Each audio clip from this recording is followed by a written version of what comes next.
Welcome to Finding the Voices. I am Monica Ingatam.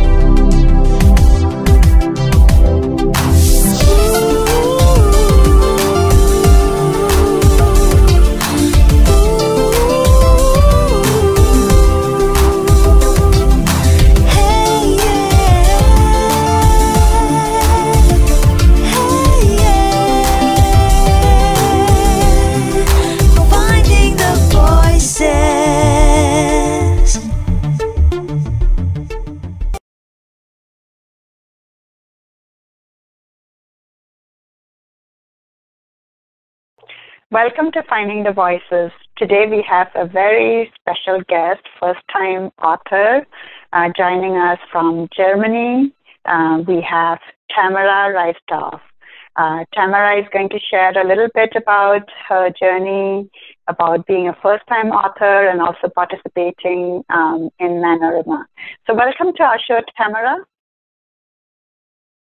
Hello, I am Tamara Reisdorf. I am 24 years old and I live in Marburg, Germany. And currently I'm getting my master's degree in educational science and social work. And I also work and am an advocate for compassion, empathy, and spreading kindness. All right, excellent. So how did you get into writing? What kind of inspired you to participate into 2015 NaNoWrimo? Yes, I write since I am 13 years old, but only for myself and only like short stories or articles. And I always wanted to write a book, but I love books so much, but I never did it. So last year I heard about NaNoWrimo, but it was too short before November, so I marked it for this year. And then I thought, okay, that's my chance to do it. So what did you write about? I wrote a book. I created a little figure called Alma, and the main topic from my book is grief and how children deal with grief, because in my academic career I focus on grief and death and mourning, and I wanted to show this from an unacademic view, and I wanted to have an 11-year-old main character, Prim, whose sister died in an accident. So what you had written is based on facts, but it was fiction writing, or what was your writing? I made the story up. It takes place in our world in Scotland, but there's a little fantasy figure called Alma who gets sent to the child, to Prim, and together they make the journey towards grief and the things that follow when someone dies, like memories, flashbacks, and family functions, and how Prim, her moms, and her brother deal with the death of the sister. Okay, so it's based on a real story. No, it is. I made it up, but it is. Okay. So you did have a real story, but you're writing it as a fiction with more other aspects and. Yeah. Okay, got it. So how did it go for NaNoWrimo? Being a first-time writer, did it work out? The whole concept of coming up and writing continuously in 1 month, how did it go with you? Like, did you write every day? Did you have a word count? Yes, so my main idea came up in June, July this year. And then I carried around a little notebook to add all my ideas. And I just, I came up with the characters and draw little drawings about the characters. And shortly before NaNoWrimo, I sent a message to family and friends and told them what I'm up to and asked them for support and to be patient if I do not answer any telephone calls or mails. Yes, and then I started on the 1st of November. And I wrote every single day. And the first 3 weeks, I wrote about 2,000 words each day. And wow. Yeah, that's good. So you could keep up, and you had a routine of writing, like around 2,000 words per day. Yes, and yes, I figured out that I could write best at home.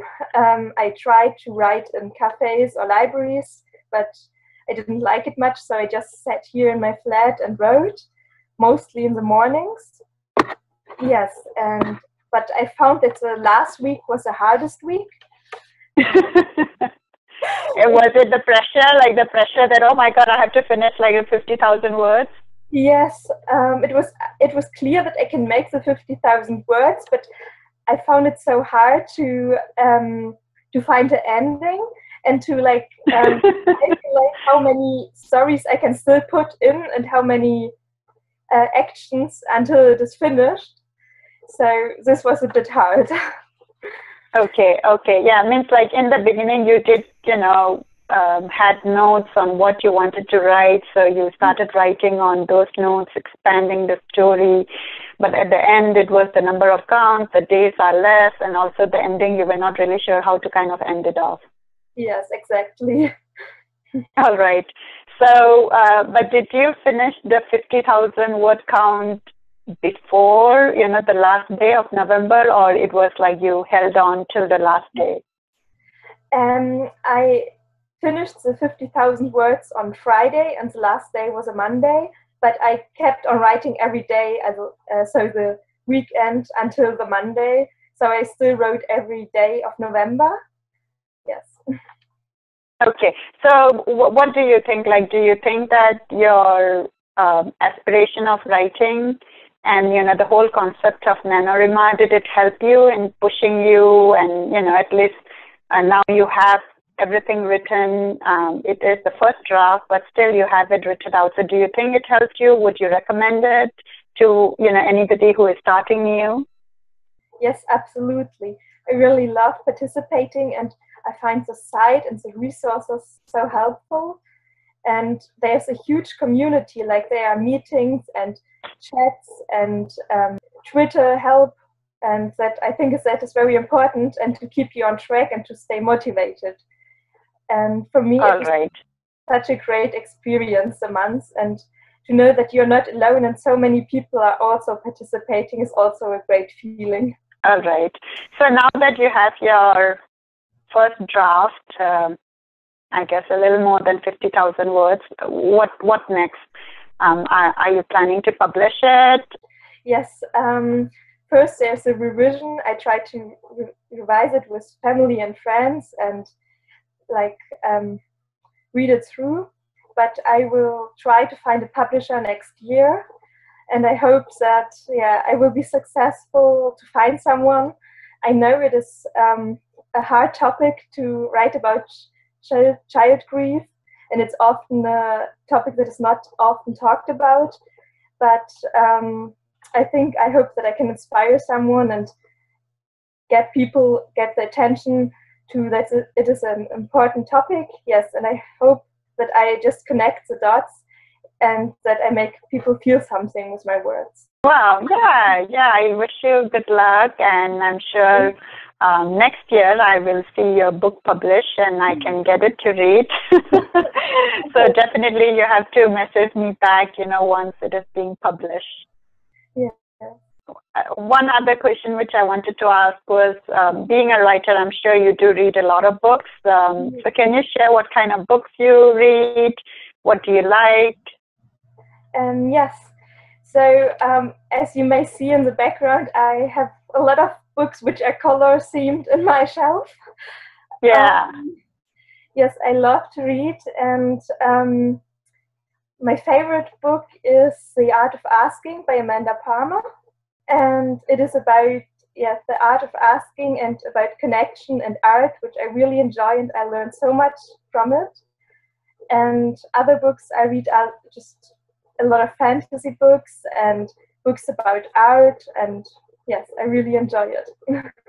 Okay, all right. So do you read regularly? Yes, I try to read every day, at least like before I go to bed or in my lunch break or something. So yes, I try to fit it in every day because I find it very comforting and very enjoyable. Talking a little bit in detail about the book which you have written, like you spoke, you wanted to focus more on grief, loss and death. just wanted to get a sense of your background on, how you are particularly interested in writing about this. I am a social worker and currently getting my master's degree in educational science, and I'm writing my thesis about the death in children books. And I focus on death and would love to make an education and becoming a person who helps grieving people. And so this is a very natural topic for me. And I think it's often a topic that not a lot of people talk about. And I want to show you it's okay to talk about it, and it's natural, and it's okay to grieve, and it's okay to be loud and quiet at the same time. And that's what I wanted to show in my book, and especially that children who go through this, it's perfectly normal and an important part for them. Okay, so do you mind sharing bits and pieces or a little bit glimpse of what you have written, or some extracts out of it? I don't mind sharing it, but it is written in German, so. Oh, okay, I see. So what you have written is in German language. Yes. Oh, okay, I see. So I guess I'll have to wait for the translation to read. Yes, but hopefully there's going to be a translation. Okay, yeah, but okay, so now I'm really interested, because you mentioned, about grief and loss, and particularly from the perspective from a child. Yeah. Oh, yeah, I mean, and just to, I guess, let you share some quotation or, I don't know, incidents, what you have written in your book, just to give us a glimpse. Yeah. So, for example, I have written about the first day when my main character, Prim, goes back to school after her sister died. And I have written about her experience of feeling very lonely because she first acknowledged that the world still keeps going around and people are going to school and teachers are giving homework. But for her, it feels so unnatural because for her, the world has stopped. And then in school, she sees that it's not that for everyone, and that makes her feel very isolated. And at the end, she just left school middle class because she's so upset and cries and just runs to a forest where she finds shelter and just is there by herself to get to know that feeling. And that is also the point when she meets Alma, the little fantasy figure, who's got sent to her. She is from a different star, and she's there to help her through the grief. And then Alma explains to her and talks to her and listens to her, which is a big part, I think, because children are not often listened to, especially when they are grieving. So then Prim experience that someone is really listening to her.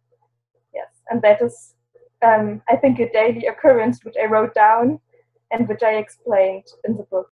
Okay, so as part of your studies, you shared that you have to deal with I guess you are dealing with children and studying how the process is being done, right? So how does it affect you? Because I'm assuming that you are also in the part of the process, and even though it is not your personal loss, you see it very closely from the person you're interviewing or you're studying. So how do you deal with that, and how does it impact you? The first lesson I learned is that death and grieving affects everyone, and that there's no way around in a life, because people, animals, plants, everything is mortal, so there's no way to escape death or grieving. And when I see people grieving, it's often that I feel more compassionate and empathetic about my own life and the people I see, and I am more grateful because I can see them, and I do not have a loss right now, but I know at the same time that it could be, which makes every moment much more precious. And when I come home after reading or interviewing someone, it is often that I'm just very grateful for the things I have. And I also know that it is important for other people who lost someone to find this gratefulness again, but in their own space and in their own time, because everyone needs a lot of time, and the time that he personally needs to show this. Okay. So in your experience, based on your studies and your personal interaction with people whom you had to study, what was the best approach a person could approach grieving and come out strongly out of the experience? Do you mean for someone who is helping the person or for the grieving person himself?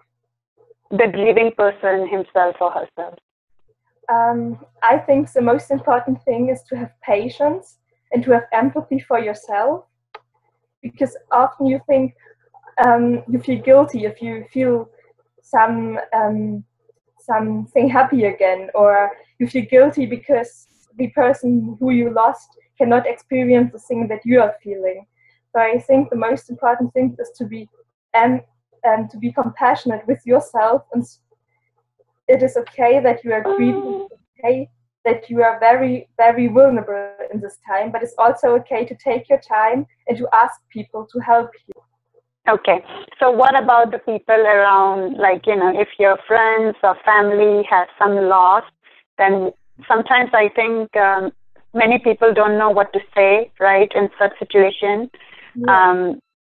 People just go, but you don't really know, like, what the other person is expected or what should be the right thing to say, because nobody can really find a right word or right action during that time. So what would, knowing the people who have grieved closely, what would you think the other people around should do to support? I think the most important thing is that they listen. They should listen to everything that the grieving person has to say, because often there's not enough space and time for them to tell their stories, to tell how they are feeling. But if you truly listen and not think about some other stuffs in your head, but just focus on the person who's grieving and show them that they are important and that you listen to them, I think it's a big help. And also, you can ask them what they need.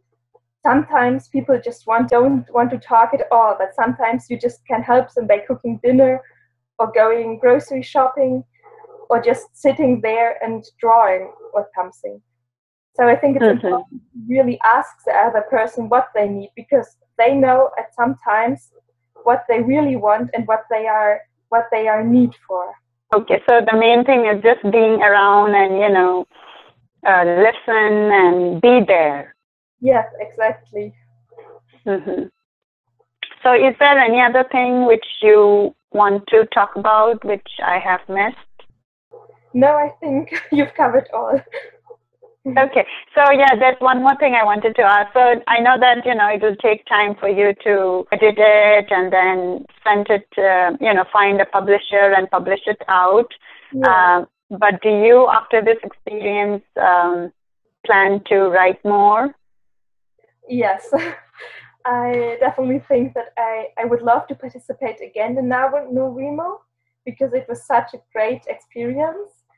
And it also the first days after I ended my novel, I really missed the characters and missed writing.